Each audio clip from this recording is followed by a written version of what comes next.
Hello all welcome to Infodocs. So IPL 2025 title అయితే RCB first time 18 years తర్వాత first time గెలుచుకోవడం జరిగింది. And 18 సంవత్సరాల నిరీక్షణకి అయితే తెరపడింది. అండ్ 18వ నంబర్ జెర్సీ అండ్ 18వ సీజన్ చాలా ప్రెడిక్షన్స్ అయితే వచ్చాయి. అండ్ ఆ లక్ ఫ్యాక్టర్ కలిసి వస్తుంది అని అన్నారు. ఎస్, నిజంగానే విరాట్ కోహ్లీకి 18వ జెర్సీ లక్కీ నెంబర్ అని అనుకోవచ్చు. ఎందుకంటే 18 సీజన్స్ అయితే మాత్రం వెయిట్ చేయాల్సి వచ్చింది. ఆల్మోస్ట్ 17 సీజన్స్ లో 10 seasons heart breaks. And every season కూడా ఇంచుమించుగా ప్లేయర్స్ అనే వాళ్ళకి హార్ట్ బ్రేక్. అండ్ ఒకే ఫ్రాంచైజ్ ఆడుతున్న విరాట్ కోహ్లీ లాంటి ప్లేయర్ కాదు, ఇంకా హార్ట్ బ్రేక్. ఎందుకంటే ఆ ఫ్రాంచైజ్ కి ఒక లెగసీ ఇచ్చాడు విరాట్ కోహ్లీ. అండ్ ఆ ఫ్రాంచైజ్ ద్వారా విరాట్ కోహ్లీ కూడా చాలా మంది ఫ్యాన్ బేస్ ని సంపాదించుకున్నాడు. సో ఓవరాల్ గా ఇంత చేసినా కూడా ఈ ఫ్రాంచైజ్ ద్వారా ఒక ట్రోఫీని నేను గెలుచుకోలేకపోతున్నాను, ఫ్యాన్స్ కు ఒక ట్రోఫీని ఇవ్వలేకపోతున్నాను. ఎందుకంటే ఆర్సీబీ ఫ్యాన్స్ అనే వాళ్ళు చాలా loyal fans.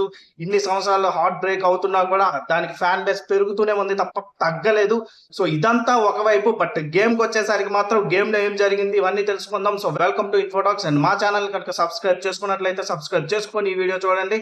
So first of all ఏం జరిగింది అంటే, ముంబైతో ఏం జరిగిందో ఆర్సీబీతో ఫైనల్లో కూడా పంజాబ్ కింగ్స్ టీం అదే చేద్దాం అనుకున్నారు, బట్ అది చేయలేకపోయారు. బికాస్ కొన్ని ఓవర్స్ లో వాళ్ళ ఇన్ఎక్స్పీరియన్స్ అనేది బయటపడింది. And RCB experience campaign, experience players అనే వాళ్ళు బెస్ట్ ఇచ్చగలిగారు. సో అందుకే ఆర్సీబీ ట్రోఫీని ముద్దాడింది. అండ్ పంజాబ్ రెండోసారి మళ్ళీ కొంచెం హార్ట్ బ్రేక్ అయింది. బట్ ఆర్సీబీ డిజర్వ్ మోర్ అనిపించింది. అంటే ఈ సీజన్ లో పంజాబ్ ఆర్సీబీ ఆల్మోస్ట్ ఈక్వల్ గా ఆడినా కూడా ఒక 18 సీజన్స్ గా కన్సిస్టెంట్ గా పర్ఫార్మ్ చేస్తున్న ఒక టీం ఈసారి టైటిల్ తీసుకోవడానికి అన్ని రకాలుగా అర్హత సాధించిందనే చెప్పాలి. అండ్ పంజాబ్ ఒక అడుగు దూరం ఉండిపోయింది, 1 షాట్ ఏవే అనుకోవచ్చు. బట్ లాస్ట్ ఓవర్ 29 రన్స్ చేయాలి అన్నప్పుడు ఫస్ట్ 2 బాల్స్ డాట్ అవడం అనేది నిజంగా అయితే, ఆ తర్వాత మంచి రన్స్ కొట్టారు. 6 రన్స్ తో ఓడిపోయారు అనుకున్న మార్జిన్ ఉన్నా కూడా ఆ వచ్చిన పరుగులన్నీ మ్యాచ్ చేజారిపోయాక వచ్చింది.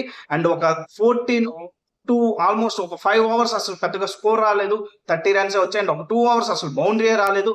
సో అక్కడే పంజాబ్ కింగ్స్ టీం మ్యాచ్ చేజార్చుకుంది. అండ్ అంతకంటే ముందు కూడా శ్రేయస్ అయ్యర్ అవుట్ అయిపోవడం కూడా పంజాబ్ కింగ్స్ టీం కి బాగా దెబ్బ తగిలింది. అండ్ ప్రభ్ సిమ్రాన్ కొంచెం స్లోగా ఆడటం కూడా ఇదైంది. అండ్ ప్రభ్ సిమ్రాన్ ఆ నాకౌట్ ప్రెజర్ ని కొంచెం గెయిన్ చేయలేకపోతున్నాడేమో అనిపిస్తుంది. బట్ యంగ్స్టర్ లాస్ట్ సీజన్ ఆడినా ఈ సీజన్ ఆడినా స్టిల్ తనకి ఇంకా ఎక్స్పీరియన్స్ అనేది రావాలి ఈ ప్రో లీగ్స్ లో. ఎందుకంటే ఇంటర్నేషనల్ ఆడితేనే అది వస్తుంది. సో త్వరలో దాన్ని కూడా ఆ పరిణితి కూడా సాధిస్తాడని ఆశిద్దాం. ప్రియాన్ సారి ఎక్సలెంట్ గా ఆడాడు. ముందుగా పంజాబ్ గురించి ఎందుకు మాట్లాడుతున్నామంటే, అన్క్యాప్డ్ ప్లేయర్స్ తో ఒక టీం ఫైనల్స్ కి రావడం, అండ్ కెప్టెన్ గా ఎక్స్పీరియన్స్ ఉన్న ప్లేయర్ ఉన్నా కూడా ఆ ప్లేయర్ కూడా ఇంకా ఇంటర్నేషనల్ లెవెల్లో తన సత్తా పూర్తిగా చాటడానికి అవకాశాలు పెద్దగా రావట్లేదు. T20 స్ట్రీమ్ ఆఫ్ థింగ్స్ లో తను లేడు. అండ్ టెస్ట్ స్క్వాడ్ లో కూడా లేడు, ఓన్లీ వన్ డే దీంట్లోనే ఉన్నాడు. బట్ ఆ వన్డేలు కూడా రెగ్యులర్ గా జరగట్లేదు. సో అలాంటి కెప్టెన్ శ్రేయస్ అయ్యర్ ఇలాంటి ఒక uncapped team, almost uncapped team, and ఎవ్వరు స్టార్ ప్లేయర్స్ కాదు, ఒక శ్రేయస్ అయ్యరే స్టార్ అనుకోవచ్చు. And Ricky Ponting head coach star అనుకోవచ్చు. మార్కస్ స్టోయినిస్ కానీ మిగతా వాళ్ళందరూ కూడా అంతంత పేరు ఉన్నోలే. బట్ అందరూ కూడా మ్యాచ్ విన్నర్స్ గా ప్రతి మ్యాచ్ ఏదో ఒక టైంలో కాంట్రిబ్యూట్ చేయడం జరిగింది. బట్ వాళ్ళకంట ఆర్సీబీ వచ్చేసరికి ఆర్సీబీలో ఆల్మోస్ట్ 10 అయ్యారు ఇప్పటికీ different player of the matches. So RCB అంతా కలెక్టివ్ ఎఫర్ట్ తో ఈ మొత్తం సీజన్ అంతా ఆడటం జరిగింది. సో ఆర్సీబీ ఎక్కడైతే ఫస్ట్ బ్యాటింగ్ చేసిందో, కోహ్లీ కొంచెం స్లోగా ఆడాడని అనుకున్నా, ఇన్నింగ్స్ లో ఒక పక్క హోల్డ్ చేయాలి, మిగతా వాళ్ళు హిట్టింగ్ చేస్తారు అన్నట్టుగా అనుకున్నాను. బట్ కోహ్లీ కూడా యాక్సలరేట్ చేద్దాం అనుకున్నా కూడా రాంగ్ టైంలో అవుట్ అయిపోయాడు. బట్ స్టిల్ ఆ స్కోర్ నిజంగా పంజాబ్ కింగ్స్ చేసేస్తుందనే అనుకున్నాం. ఎందుకంటే పవర్ ప్లే అయ్యేసరికి గుడ్ పొజిషన్ లోనే ఉన్నారు.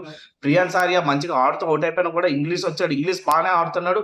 ఇంకా నెక్స్ట్ అయ్యర్ ఉన్నాడు. సో వీళ్ళందరూ ఆడుతారని అనుకున్నా కూడా కృణాల్ పాండ్యా వచ్చి దెబ్బేస్తాడు గట్టిగానే. So Krunal Pandya second time man of the match in finals. So అదొక rare feat. And Krunal Pandya ఈ సీజన్ లో ఫస్ట్ మ్యాచ్ కోల్కతాకి అగైనెస్ట్ గా సూపర్ బౌలింగ్ చేశాడు. అక్కడ కోల్కతా చాలా బాగా పర్ఫార్మ్ చేస్తున్న టైంలో వచ్చి వికెట్స్ తీశాడు. అండ్ ఇక్కడ కూడా అంతే, ఆల్మోస్ట్ పంజాబ్ బాగానే ఈజీగానే గెలుస్తుంది అని అనుకున్నాం. కోహ్లీ ఇన్నింగ్స్ ఏమైనా ఈ విజయం వాళ్ళకి రాకపోవడానికి కారణం అవుతుందా అనుకున్నాం. బట్ కృణాల్ పాండ్యా అవేం లేవు, మే హూనా అన్నాడు. సో 2017 ముంబై ఫైనల్స్ లో ఎలా ఎరగదీశాడు, ఇక్కడ కూడా అలాగే బౌలింగ్ తో ఎరగదీస్తాడు. 4 ఓవర్లకి 17 రన్లు 2 వికెట్లు, అవి కూడా మోస్ట్ ఇంపార్టెంట్ 2 వికెట్స్ అనేది మాత్రం నిజంగా చాలా గ్రేట్ అనే చెప్పాలి. సో అక్కడే 24 బాల్లో 17 రన్లు, 8 బాల్ డాట్ అంటే అది చాలా పెద్ద ఎఫెక్ట్. అండ్ 2 వికెట్స్ తీస్తాడు. So Krunal Pandya man of the match and rare feat. And Pandyas వాళ్ళ ఇంట్లో మొత్తం 9 ట్రోఫీలు ఉన్నాయన్నారు. అండ్ నిజంగానే వాళ్ళిద్దరు డిజర్వ్ అది. సో వాళ్ళ ఫ్యామిలీ అయితే చాలా హ్యాపీగా ఫీల్ అవుద్ది. అండ్ భువనేశ్వర్ కుమార్ వేసిన ఆ final penultimate over excellent over. First ball in fact 6 ఎళ్ళింది గానీ తర్వాత డాట్ బాల్స్ ఏసాడు. అండ్ తర్వాత సింగిల్సే ఎళ్ళేలాగా చేశాడు. శశాంక్ సింగ్ అండ్ నెహల్ వధేరా కొంచెం ఆ ఇన్‌ఎక్స్‌పీరియన్స్ అనేది బయట పడింది. ఒక 2 ఓవర్స్‌లో అసలు బౌండరీయే రాలేదు. అక్కడ ఒక బౌండరీ వచ్చినా కూడా మేబీ రిజల్ట్ డిఫరెంట్‌గా ఉండేదేమో. But end of the day బాగా ఎవరైతే కీలకమైన సిట్యుయేషన్స్ లో వాళ్ళ వైపు ఆపర్చునిటీని గ్రాప్ చేసుకుంటారో వాళ్ళే విజేతగా నిలుస్తారు ఎటువంటి ఆ చివరి అడుగుల దగ్గర. సో ఆర్సీబీ అదే చేసింది. అండ్ ఆర్సీబీ వన్స్ ఎప్పుడైతే అంటే మొత్తం క్లమ్జీగా ఎందుకు చెప్తానంటే ఎమోషన్స్ అలాగే ఉన్నాయి. అండ్ ఆర్సీబీ గెలిచాక ఫ్యాన్స్ ఎమోషన్ గానీ, కోహ్లీ ఎమోషన్ గానీ, అండ్ మిగతా టీమ్ ప్లేయర్స్ అందరూ కూడా కోహ్లీకి వెళ్ళి అప్లోడ్ చేయడం గానీ, కోహ్లీకి వెళ్ళి ఓదార్చడం గానీ, బికాస్ కోహ్లీ చాలా ఎమోషనల్ అయ్యాడు. ఎందుకంటే చాలా 3 టైమ్స్ ఆల్మోస్ట్ ఫైనల్స్ కి వచ్చాడు. అండ్ 2016 ఆల్మోస్ట్ విజేత అయిపోతారు అనుకున్న టైంలోనే వాళ్ళు ఓడిపోవడం జరిగింది. బెన్ కటింగ్ అక్కడ వాళ్ళకి చాలా పెద్ద కటింగ్ చేశాడు. సో ఇవన్నీ ఉన్నాయి. అండ్ ఒక పక్క 4 బౌండరీ దగ్గర ఏబీ డివిలియర్స్ వచ్చాడు, వాళ్ళ old player. And Chris Gayle వచ్చాడు. ఏబీ డివిలియర్స్ అడుగుతున్నాడు విరాట్ కోహ్లీకి ఏమవుతుంది, ఎందుకు అలా ఉన్నామంటే ఏడుపు వస్తుందని చెప్తాడు. మ్యాచ్ ఇంకా అవ్వలేదు అప్పటికే. సో కోహ్లీ అంత ఎమోషనల్ గా ఉన్నాడు. అండ్ కోహ్లీ అసలు ఇది గెలుస్తానా, నేను గెలవగలనా అన్నంత దీనిలోకి వచ్చాడు. అంటే వైరాగ్యంకి వచ్చాడు. బికాస్ ప్రతి సీజన్ ఏదో ఒక దెబ్బ పడుతుంది. బట్ ఈ సీజన్ లో వాళ్ళకి పర్ఫెక్ట్ దెబ్బ పడింది. అది బ్యాలెన్స్ తో పడింది. అండ్ ఆ దెబ్బ వాళ్ళ ట్రోఫీ రావడానికి ఉపయోగపడింది. అండ్ దినేష్ కార్తిక్ ని ఎంత మెచ్చుకున్నా తప్పలేదు. ఎందుకంటే దినేష్ కార్తిక్ అనే పర్సన్ ఈ టీం బ్యాలెన్స్ గా ఉండాలి అని చెప్పి వాళ్ళ ట్రస్టెడ్ ప్లేయర్స్ కానీ, వాళ్ళతో బాగా ఎమోషనల్ గా అటాచ్ అయి ఉన్న ప్లేయర్స్ అయినా కూడా వాళ్ళు ఉద్వాసన పలికి కొత్త టీం కావాలి, ఒక్క 2-3 ఉంటే చాలు, మిగతా వాళ్ళందరినీ కూడా మనం కొత్త వాళ్ళే తీసుకుందాం, బ్యాలెన్స్ తెచ్చుకుందాం అని అనుకున్నారు. అండ్ అలాగే తెచ్చుకున్న ప్లేయర్స్ ఇద్దరు Bhuvneshwar and Hazlewood most experienced campaigners. And చాలా బాగా పర్ఫార్మ్ చేశారు. భువనేశ్వర్ కాంట్రిబ్యూషన్ వికెట్స్ లేకపోయినా ఇలాంటి కీలకమైన సిచ్యువేషన్ లో మ్యాచ్ ని ఎలా మన వైపు తిప్పాలని భువనేశ్వర్ కుమార్ చాలా సార్లు ఎస్ఆర్హెచ్ చేశాడు. అండ్ నిన్న ఆ పెనాల్టిమేట్ ఓవర్ లో ఆర్సీబీకి కూడా చేశాడు. అండ్ హ్యాజిల్వుడ్ లాస్ట్ లో 6లు 4లు ఇచ్చినా కూడా ఫస్ట్ 2 బాల్స్ ఎక్సలెంట్ గా ఇచ్చాడు. అండ్ అది మాత్రం సూపర్. అండ్ ఆ టైంలో నో బాల్ ఏదైనా పడి ఉంటే వేరే రచ్చ అయిపోతుంది. ఎందుకంటే శశాంక్ సింగ్ వేరే మూడ్ లో ఉన్నాడు కొట్టాలి అని. బట్ కొన్ని బాల్స్ కనెక్ట్ అవ్వలేదు. అది ఎఫెక్ట్ అయింది పంజాబ్ కి. బట్ పంజాబ్ 2014 లో ఫైనల్స్ వచ్చి ఇదయ్యారు. అండ్ 25 లో ఫైనల్స్ వచ్చి ఇదయ్యారు. బట్ మధ్యలో ఎక్కడ పర్ఫార్మెన్స్ ఇవ్వలేదు. బట్ పంజాబ్ ఇప్పుడైనా వాళ్ళ టీం కన్సిస్టెంట్ గా కొంచెం బిల్డ్ చేసుకుని ఈ అన్కెప్డ్ ప్లేయర్స్ ని వాళ్ళు ఇంకా నమ్మి నెక్స్ట్ ఈ 2 సీజన్స్ కైనా వాళ్ళ మీద బిలీఫ్ ఉంచితే పంజాబ్ పక్కాగా టైటిల్ గెలవడానికి అన్ని రకాల అర్హత సాధించింది. బట్ కీలకమైన సిచ్యువేషన్స్ లో ఆర్సీబీ దాన్ని గ్రాప్ చేసుకొని టైటిల్ అయితే తీసుకుంది. అండ్ ఆర్సీబీ కానీ ఆర్సీబీ ఫ్యాన్స్ కానీ నిన్నటి నుంచి ఫుల్ సోషల్ మీడియా అయితే స్ట్రక్ అయింది. అండ్ వాళ్ళు తడాక చూపిస్తున్నారు. సో ఓవరాల్ గా కంగ్రాచులేషన్స్. ఫిల్ సాల్ట్ మంచి క్యాచ్ పట్టుకున్నాడు. అండ్ పంజాబ్ కింగ్స్ క్యాచెస్ కూడా డ్రాప్ చేసింది. బట్ ఆర్సీబీ ఎక్కడ క్యాచెస్ డ్రాప్ చేయలేదు. ల్యాండ్ లివింగ్స్టన్ కూడా ఈ సీజన్ మొత్తం కాంట్రిబ్యూషన్ చేయని ప్లేయర్, బ్యాటింగ్ లో కాంట్రిబ్యూషన్ చేశాడు. అండ్ కీపింగ్ లో ఫీల్డింగ్ లో కాంట్రిబ్యూషన్ చేశాడు. అండ్ విరాట్ కోహ్లీ మినహా ప్రతి ఒక్కరు కూడా స్ట్రైక్ రేట్ ఎక్సలెంట్ గా ఆడారు. అండ్ జితేష్ శర్మ ఏదో పాడ్కాస్ట్ లో చెప్పాడు నేనున్నాను అని. నిజంగా 8 బాల్కి 24 కొట్టడం అనేది ఎక్సలెంట్ స్ట్రైక్ రేట్ తో. సో జితేష్ శర్మ ఇన్నింగ్స్ అనేది డెఫినెట్ గా డిఫరెన్స్ అనేది క్రియేట్ చేసింది.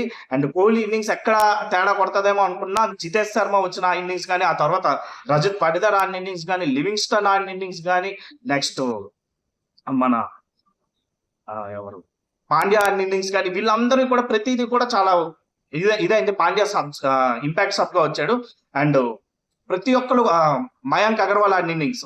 సో ప్రతి ఒక్కరు కూడా చాలా కాంట్రిబ్యూషన్ చేశారు. అండ్ ఆర్సీబీలో చూసుకుంటే స్కోర్ చూసుకుంటే ఎక్కడ ఎవరు ఎక్కువ, బట్ 190 ఉండడానికి రీజన్ ఇలా ప్రతి ఇండివిజువల్ కాంట్రిబ్యూషన్ చేయడం. అండ్ పంజాబ్ లో అదే మిస్ అయింది. సో దాని వల్ల వాళ్ళ టైటిల్ మిస్ అయ్యారు. వాళ్ళ ఫ్రాంచైజ్ ఓనర్ కొంచెం బాగానే డిసప్పాయింట్ అయ్యి ఉండొచ్చు. బట్ వాళ్ళ టీం గాడిలో పడడానికి ఒక అవకాశం వచ్చింది. దాన్ని వాళ్ళు చెడగొట్టుకోకుండా ఉంటే చాలు. అండ్ ఆర్సీబీ ఇప్పుడు ఈ పాజిటివ్ తో ఇంకొక ట్రోఫీకి వెళ్ళడానికి అయితే ఆలోచనలో ఉండుంటారు మేబీ. బట్ స్టిల్ అయితే వాళ్ళ మనసులో కాస్త శాంతి పడతాయి. ఎందుకంటే కొంచెం రిలాక్స్ గా ఉంటారు. గెలిచాం ఈసారి ఫస్ట్ టైటిల్. మిగతా వాళ్ళకి 5-6 ఉన్నా అనవసరం, కానీ మనకైతే ఒక టైటిల్ అయితే ఉందని ఒక ఆనందంతో వాళ్ళు ఉంటారు. So congratulations to RCB and RCB fans and Virat Kohli fans. And Siddhu గారు అన్నట్టు ఇండియా మొత్తం విరాట్ కోహ్లీ ఎమోషన్ గానీ, విరాట్ కోహ్లీ ఈ ట్రోఫీని గెలిచినప్పుడు ఆనందాన్ని కానీ ఇండియా మొత్తం విరాట్ కోహ్లీ కంటే ఎక్కువ సెలబ్రేట్ చేసుకుంది అని చెప్పడంలో ఎటువంటి సందేహం లేదు. అండ్ ఆర్సీబీ విజయం పై అండ్ పంజాబ్ కాంట్రిబ్యూషన్ పై, పంజాబ్ ఫైట్ బ్యాక్ పై, వీటన్నిటిపై మీకేమనిపిస్తుందో కామెంట్ చేయండి. Thank you and keep watching Infotalks. Bye.